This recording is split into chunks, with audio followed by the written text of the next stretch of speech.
Hey everyone, and welcome back to the channel. I appreciate you stopping by our little spot to hang out with us today. If you like the music on this channel, go to our YouTube music channel at DrizzlerWorks Music, or just click on the link in this video. There we have calming and study music to chill out to or for your next grind. Your support helps us reach good people like yourself. So with that said, let's get honest. Overthinking is something we all do.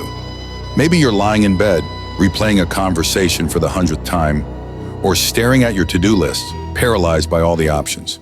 You want to act, but your mind just won't let you. It's like your thoughts are spinning their wheels in the mud, digging deeper instead of moving forward. But what if you could transform that endless analysis into real, meaningful action? Today, we're breaking down how you can do exactly that, using science, philosophy, and practical strategies that actually work. First, let's understand why overthinking happens. Your brain is wired for survival, not happiness. When you face uncertainty or risk, your mind tries to predict every possible outcome to keep you safe. This is called analysis paralysis. The problem? In modern life, most of our threats aren't lions or tigers. They're emails, deadlines, and social situations. Our brains haven't caught up, so we end up stuck in loops that don't actually help us. Neuroscience tells us that overthinking lights up the default mode network in your brain, the same area involved in daydreaming and self-reflection. While this network is great for creativity, it can also lead to rumination, which is just a fancy word for getting stuck in thought. Meanwhile, your prefrontal cortex, the decision-making center, gets overloaded. Too many choices, too much information, and suddenly you're frozen. But here's the kicker. Overthinking isn't all bad. It means you care. It means you want to get things right. What matters is what you do with those thoughts. Transforming them into action is about learning how to direct your mental energy, not shut it off. Let's dig into some ancient wisdom. The Stoics, like Marcus Aurelius, believed that we should focus only on what we can control and let go of the rest. You have power over your mind, not outside events, he wrote. This isn't just a nice quote for your Instagram bio. It's a call to action. When you focus on what you can actually influence, you break the cycle of useless rumination. Buddhist philosophy takes a different angle. The Buddha taught that suffering comes from attachment, including attachment to thoughts. Mindfulness is about observing your thoughts without judgment, letting them come and go like clouds in the sky. When you practice this, you create space between you and your worries, making it easier to act. All right, let's get practical. Here are 5 science-backed strategies to turn overthinking into action. The 2-minute rule. If a task or decision can be started in 2 minutes or less, do it immediately. This interrupts the cycle of rumination and gives you a quick win. For bigger tasks, break them down into 2-minute chunks. The key is to start. Momentum is everything. Cognitive reframing. When you catch yourself spiraling, pause and ask, is this thought true? Is it helpful? What would I tell a friend in this situation? By challenging your thoughts, you engage your rational brain and reduce emotional overwhelm. The 5-4-3-2-1 grounding technique. When your mind starts spinning, name 5 things you see, 4 you can touch, 3 you hear, 2 you smell, and 1 you taste. This pulls you out of your head and into the present moment, breaking the loop of overthinking. Time-limited worry. Set a timer for 15 minutes and allow yourself to think about your worries. Then stop. When worries pop up outside that window, remind yourself you have a scheduled time for them. This trains your brain to contain anxious thinking. Flow activities. Engage in something that demands your full attention. Exercise, drawing, playing music, even cleaning.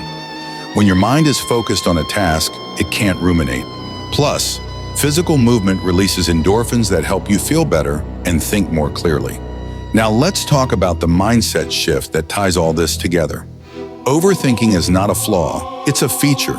It shows you have a powerful, creative mind. The goal isn't to silence your thoughts, but to guide them. Think of your mind like a river. Left unchecked, it floods. But with the right channels, it can power a city. Instead of aiming for perfect decisions, aim for progress. Action creates clarity. Every time you take a step, you get feedback from the world. What works, what doesn't. That's information you can't get by thinking alone. Remember, most successful people aren't the ones who make perfect choices. They're the ones who make choices, learn, and adjust. Let's put this into practice. Pick one area of your life where you've been stuck in overthinking. Maybe it's a project at work, a relationship, or a personal goal. Apply the 2-minute rule. What's one tiny action you can take right now? Maybe it's sending an email, making a list, or setting a timer. Do it. Notice how even a small action changes your mental state. Here's a bonus tip. Write down your thoughts. Journaling gets your worries out of your head and onto paper, where you can see them more clearly. Often you'll realize that many of your fears are either exaggerated or solvable. If you slip back into old patterns, don't beat yourself up. Overthinking is a habit, and like any habit, it takes time to change. Be patient. Celebrate small wins. Every time you catch yourself and take action, you're rewiring your brain for confidence and clarity. Let's revisit some philosophy for inspiration. Lao Tzu said, "A journey of 1,000 miles begins with a single step." Don't underestimate the power of small beginnings. Each action, no matter how tiny, is a vote for the person you want to become. One last thing, surround yourself with people who encourage action. Community matters. Share your goals with a friend, join an accountability group, or leave a comment below about what you're working on. When you know someone else is rooting for you, it's easier to move forward. In summary, transforming overthinking into action isn't about shutting off your mind. It's about channeling its power. Use the 2-minute rule to get started, reframe your thoughts to challenge negativity, ground yourself in the present, set boundaries on worry, and engage in activities that demand your focus. Remember, action creates clarity and confidence. Overthinking is a sign that you care deeply. With the right tools, you can turn that care into progress. Imagine what you could accomplish if you spent less time spinning your wheels and more time moving forward. The world needs your ideas. Don't let them get stuck in your head. Thanks for watching. If you found this video helpful, please give it a like and subscribe. I have more videos, so feel free to watch them as well. I appreciate each and every one of you. God bless you. See you in the next video.